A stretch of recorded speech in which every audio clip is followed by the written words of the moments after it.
योगी आदित्यनाथ के प्रयासों की केवल भारत ही नहीं बल्कि विश्व स्तर पर भी सराहना हुई है और अनेक ऐसे अवसर आए। राष्ट्रीय स्तर पर बात करें तो लगभग 50 योजनाओं में उत्तर प्रदेश को नंबर 1 बनाने में सफलता मिली है विगत 6 वर्षों में। इसके अलावा अनेक वैश्विक कीर्तिमान भी स्थापित हुए हैं इन 6 वर्षों के अवधि में। यह वह उत्तर प्रदेश है जिसका कहीं भी विकास या किसी सकारात्मक विषय पे कहीं नाम नहीं रहता था। वो उत्तर प्रदेश की आज की जो स्थिति है निश्चित रूप से अचंभित करने वाली है और गर्व करने वाली भी है। राम मंदिर का लोकार्पण होना है, प्राण प्रतिष्ठा होनी है, 22 जनवरी तिथि नज़दीक आ रही है।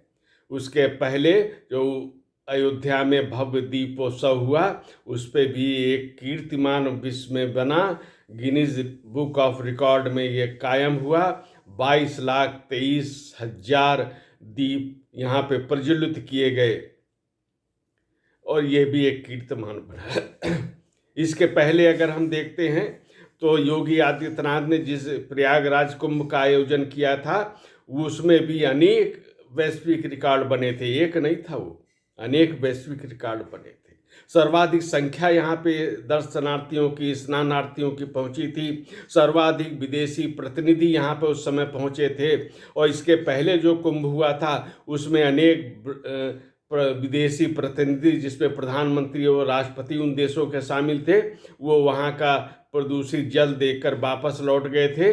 लेकिन जब योगी आदित्यनाथ ने प्रयागराज में कुंभ कराया तो वही अतिथि यहाँ पे उन्होंने स्नान भी किया। अनेक कीर्तिमान बनने के साथ हुआ।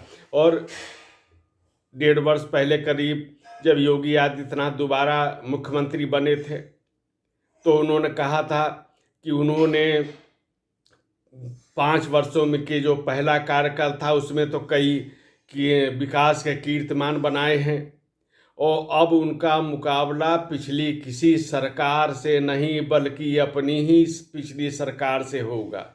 और ये एक बड़ी बात थी, यानी पिछली सरकारों को तो मिला दे तो उसको तो योगी आदित्यनाथ ने पहले ही पीछे छोड़ दिया था और अब उनका जो मुकाबला है, प्रतिस्पर्धा, वो अपने से है। ये एक दिलचस्प बात भी है और उस दिशा में वो आगे बढ़ भी रहे हैं।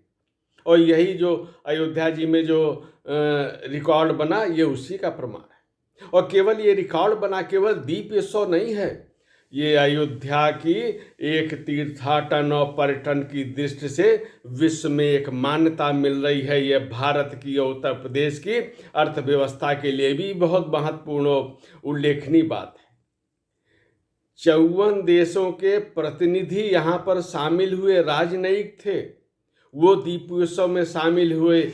योगी आदित्यनाथ ने उत्तर प्रदेश सरकार की तरफ से उनका स्वागत किया। आप कल्पना करिए कि इन 54 देशों में किस प्रकार से यहाँ के जो दीपोत्सव है उसको लेकर जिज्ञासा थी। इसके अलावा जो नई सामग्री है वहाँ भी उनको यहाँ के दीपोत्सव को देखा गया। किस तरह से सनातन चेतना को पूरे दुनिया में मान्यता मिल रही है, ये एक उल्लेखनीय बात है।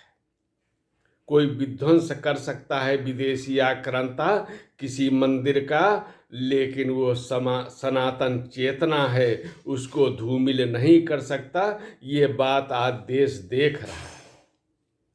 इसके पहले भी 40 देशों के जो रामलीला जहाँ पे होती है उनके जो कलाकार थे वो भी अयोध्या जी में आए।